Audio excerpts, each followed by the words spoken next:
गोंदवले एक साधं शांत गाव, पण आज हे गाव एका अभिमानाच्या, सन्मानाच्या आणि देशभक्तीच्या क्षणानं भारून गेलं होतं.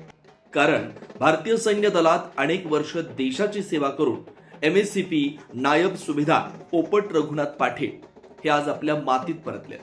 जिथं प्रत्येक पाऊल देशासाठी पडत होतं, जिथं प्रत्येक क्षण कर्तव्याचा होता, जिथं जीवाची पर्वा न करता सीमेवर उभं राहून देशाचं रक्षण केलं जात होतं, अशा या वीर जवानांचं गावकऱ्यांनी मनापासून उत्स्फूर्त स्वागत केलं. फुलांच्या वर्षावात, ढोल ताशांच्या गजरात, हलगीच्या निनादात गोंदवल्याच्या रस्त्यावरून एक भव्य दिमागदार मिरवणूक काढण्यात आली. लहानांपासून ज्येष्ठांपर्यंत प्रत्येकाच्या डोळ्यात आनंद आणि छातीत अभिमान दाटून आला होता. हा आपला माणूस, हा आपल्या गावचा हिरो, असंच काहीचं वातावरण होतं. MSCP नायब सुभेदार पोपट पाटील यांनी गावात येताच श्री ब्रह्मचैतन्य महाराजांच्या समाधीचं दर्शन घेतलं.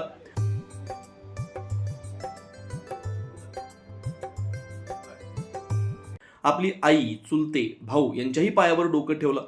ही केवळ एक परंपरा नव्हती, तर त्या मातीशी, त्या संस्कृतीशी आणि त्या श्रद्धेशी असलेली एक भावनिक नाळ होती.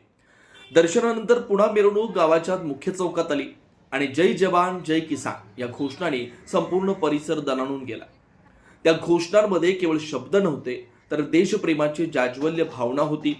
त्याग, समर्पण आणि कर्तव्याची जाणीव होते. गोंदवले बुद्रुकच्या या पाटील कुटुंबाचा इतिहास ऐकला की अभिमानानं छाती भरून येते. कारण हे केवळ एका सैनिकाची कथा नाही, तर 4 पिढ्यांपासून चालत आलेल्या देशसेवेच्या परंपरेची कहाणी आहे. पोपट पाटील यांच्या आजोबा कैलासवासी विष्णू गोपाळ पाटील यांनी या सेवेला सुरुवात केली. त्यांनी मराठा इन्फंट्रीमध्ये हवालदार म्हणून काम केलं आणि आजही ती परंपरा तितक्याच ताकदीनं पुढे चालू आहे. पोपट यांचे चुलते गुरुनाथ पाटील हेही भारतीय सैन्य दलातून नायब सुभेदार पदावर पोहोचले आणि सेवानिवृत्त झाले. तर नाईकपदी असलेले आशिष पाटील हे आजही सीमेवर देशसेवा करतात.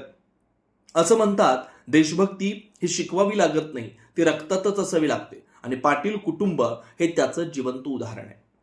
आज गोंदवले गावानं केवळ एका सैनिकाचं स्वागत केलं नाही, तर देशसेवेच्या त्या अखंड परंपरेला मानाचा मुजरा केला. ज्याने आपलं आयुष्य देशासाठी दिलं, त्यांच्या सन्मानासाठी आज संपूर्ण गाव एकवटलं. अशा या वीर जवानाला आणि त्यांच्या कुटुंबाला मनपूर्वक सलाम.